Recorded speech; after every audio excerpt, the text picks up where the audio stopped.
Greetings, YouTube. Your boy Marvin 4 here with another Great American Survival, and in this week's episode, we're going to be doing a 6-month review of our Ascend 10T kayak. Now, this thing's been great. I hope you'll stick with us. We'll tell you all about it. This video is intended for all ages.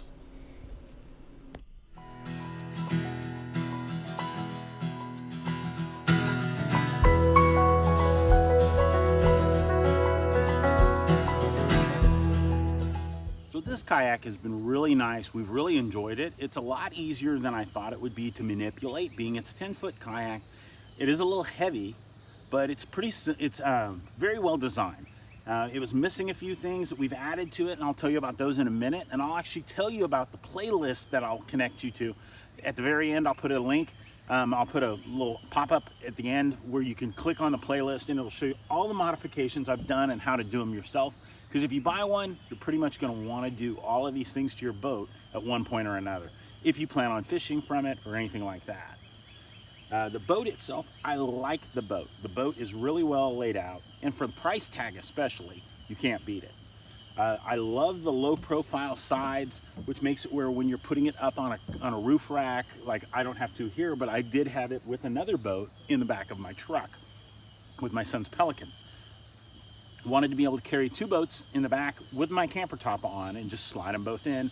One invert, one flipped over, one on the other side, and they kind of just slide right together. It's perfect. I can actually stick my paddleboard on top of those and carry all three, which I'll be doing again tomorrow. The boat itself, it has a few issues. One of the biggest things I hear a lot of people ask me questions about is that it takes on water. The scupper plugs, when you're in it, especially if you're standing, water comes up through it, but it drains right out, of course. That makes it very simple and very easy to manipulate. And what I mean by that is if you're all kayaks, whether you're looking at my top of the line Jackson Coosa, or whether you're looking at my Pelican Catch 120, they all take on water. Water comes up, especially doing certain things when the waves are coming in or when you're just paddling along. They just do. A couple weeks ago, I went out with a friend of mine and paddled his native, and it was the exact same way. I mean, all of them are about the same. So if you don't want to get wet, that could be an issue. You probably don't want to even get in a kayak. You want to look for a canoe or a sit inside. That would probably be your best bet. But if you don't mind it and you plan on getting wet, like I usually dress like I am now. I wear swim shorts and I wear a fishing shirt just to keep the sun off me if I'm going to spend the day on the water. I was really surprised. These things really do work. A couple weeks ago, we went on vacation in Florida, and it was awesome. These shirts kept me from getting roasted. But I always have on swim shorts or fishing pants, which are nylon pants, which means they're going to dry out quick. I could literally on purpose jump in and swim if I needed to, but I've had to go jump in for my phone. I've had to jump in for lost lures. I've had to jump in for all kinds of reasons. I've fallen in. So if you're not prepared to get wet, you probably shouldn't be in a kayak. So make sure all your stuff, if your phone's not waterproof, put it in a case. Put it in something that'll keep it waterproof. Like I use this little Plano case for mine. Even though my phone's waterproof and I usually have it tethered to me, I still don't want, it doesn't float. So if it falls in the water, it's gone. So first off, what we're going to talk about is the boat and the negatives. The negatives I've noticed is the sides of my boat here are rolling in. You can see if you look down the side, this whole side is laying in on both sides. And that's a big problem, but it's not going to affect the boat. For this price point, I think you're going to have to accept that. It does say that it has a limit of 325 pounds, but I don't think that's logical. Honestly, I'm 200 pounds and water comes up through the scupper holes pretty quickly, just as it is, let alone when I put my gear in it. There's constantly water in this boat. Yes, that's acceptable to me. I accept that. That's not a big deal, but you know, what I mean by the sides is when you deal with this chair, the chair is very comfortable, but if you look at it, the way it's sitting, you actually, when you're pushing it, it is actually pressing the sides out because it's rolled in so far. The seat doesn't just slide into the slot. A lot of people think they got the wrong chair, but it's not that. It's the way the boat's set up, it starts to collapse. And I don't think it was intentional. If that was what they were intending to use to keep the seat in the boat, I don't know. It's not. That's probably one of the biggest negatives I have about the boat, is it does have some warpage in it. I can live with it for the price point I paid. I've paid a lot more for my other boats, and they have warpage in them, so I guess I can't really complain. One of the other things I've dealt with is when you look at these tracks. Now these tracks, the way they're built, for some reason the way the little rivets go in and the way they mount. When I put my Scotty mounts in here, like my little track mounts, when they press down and they crank down, they have to adjust because they're so narrow that when they adjust down, it drives the bolt up. Where, like my Scotty one I use for my fish finder, I can't use it.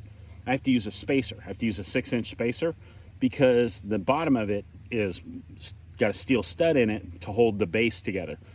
I can't use that with that mount because the bolt goes up through the bottom so far because these are so narrow. Minor problem. It's not really a big issue. All I do is use a different mount, and I run my fish finder over there generally. I installed some bungee on the tank well. I use this to kind of tie down my battery box that my fish finder runs off of. I put it up here in the tank well, in the front tank well. This is my stand assist strap that I've designed. Yes, like I said, it just makes it where if you install one of these, it makes it that much easier for you to stand up, whether it's just to stand up just to paddle or if it's whether to stand up and fish. It's a must. Back here on the back of the boat, like I said, the seat doesn't have an actual tie down. That came with this little bungee that they expected you to just kind of loop it through and just cinch it down over this little notch. I installed this bungee and these little S-beaners back here, which allow you to tie them off like that. And you can also go with this, the original cordage, and run it up and over and feed it through there, like that if you wanted. And then your seat's not gonna go anywhere. The seat's a little expensive to replace, so if you flip over, it's metal, so it's gonna sink, and it sinks quick. Mine was hooked through a piece of bungee cord, just looped through it and tied off before I did all the tie downs. And I flipped it over one time and I almost lost it. And I was just messing around. I wasn't even doing it on purpose. You know, I was playing in the boat. But the boat does very well. The traction pads, let's go back up front. The traction pads up front really do allow for comfort on your feet, especially when you're barefoot. Me, if we're doing recreational stuff, I'll be barefoot. But if I'm fishing, I've generally got on, whether it's my water shoes, my Keens, something like that. The footrests are easy to adjust and comfortable to put your bare feet against. They've got some little bit of a design to them, so it makes it where your feet actually have some type of grip, which makes it that much easier. But the boat itself has been very well done. Now this boat, as opposed to the 9R Sport and the D10T, which are the other sit-on tops that we've had that were Ascend models before they got into the FS style, the D10T, the 10T is an awesome boat. The 12T, the 128, the 133s, those are all awesome sit-on top kayaks. You can stand, fish out of them if you can. Honestly, it's not for everybody. If you're bigger than me, if you're over 200 pounds, it's going to be a little hard for you, I'm being honest. My 19-year-old son, he's about $125, and he can do it like it's no big deal, but it's not ideal for it. Now, you get out on the lake and you're doing recreational stuff and just wanting to fish and sit down and fish and, you know, just have a good time, this boat will flat out scoot. It tracks really well, and it just makes it where if you're looking to do some time on the water and spend some recreational time and just get a little health and a little exercise going on, this boat will definitely take care of that. For this price point, it can easily make it where you can add 2 of them to your family, and the cost it would cost you to get one of a lot of other boats. So it's been very easy to use. The bottom has held up pretty well to be not drug across the bottom, but it's had a couple times where it's been ran aground. So the front has gone aground a few times and it's held up pretty well. It's, you know, for what it's been through. Let's go to the back. And the back of the boat is in that same category. It's held up pretty well. The plastic's pretty well designed. It's a little heavy. So as you see, the boat handles really well. And I've been nothing but impressed with it. I really like it, especially like I've said it numerous times, for the price point, it's great. The things I'll tell you up front is, if you're gonna get into kayaking and kayak fishing, is don't be a knucklehead, just straight up. Understand leave no trace principles. I'm gonna do a video and explain that a little better to a lot of people. But what it means is, if you take something with you when you go out in the water, make sure you pack it back out. It is embarrassing to see people out there on the water littering and leaving so much junk in the water that we're all there to enjoy. I've seen beer bottles, beer cans, coolers, cooler lids. I've seen people leave the boat launch and just leave pool noodles and inner tubes, and it is absolutely mind-blowing how careless some people can be. Yeah, I'm gonna rant a minute, so I'm sorry, but guys, this right here, being out there, it's supposed to be fun. So make sure when you're out there, pick up anything you see. I mean, if you see stuff floating in the water, pick it up, throw it in your boat. I mean, when you get to shore and when you get to the boat launch and get ready to get out, just pack it out, throw it away. Do us all a favor. I will be greatly appreciative if you do this. It's hard. I was just recently at a lake near my home, and I saw a man I used to work with his son, and they were on the water, and when they were done, I watched them just leave a Powerade bottle and a couple of Coke cans, and just it was sad. This is somebody I know. He knows better than to do this, but he still did it, and it's awful. I mean, this stuff it's a resource that if we don't take care of, it will go away. It will get where the fishing habitat will not be worth fishing, and the fish that you're fishing for won't be worth eating. So, but just like that, I hope you guys all want to be stewards of this industry and of this recreational sport. If you don't just want, if you're not going out there to fish and just to have a good time, guys, go out there, have some fun, make memories that your kids and you will never forget. I mean, some of them are just so much fun. I've had so many great memories kayaking with my sons, with my wife, with my friends, with it's awesome. It is awesome. But also understand that this is a dangerous sport. You're going to be out there, you're going to be away from people. You're not going to be able to scream for help. So make sure you have yourself a personal flotation device and you have it on.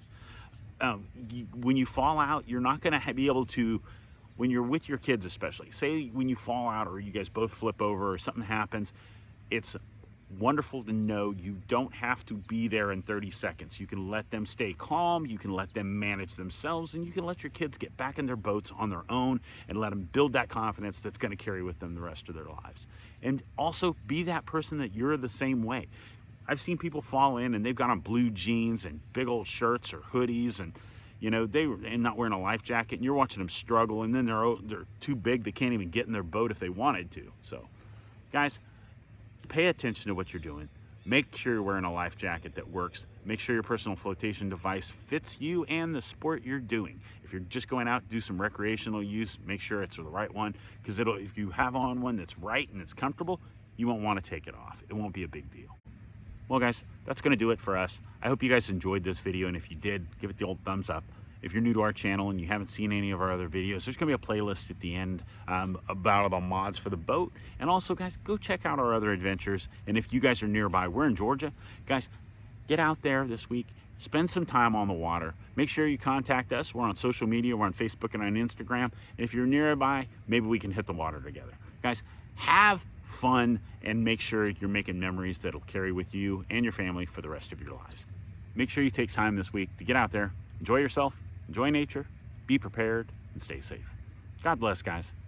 We'll see you soon.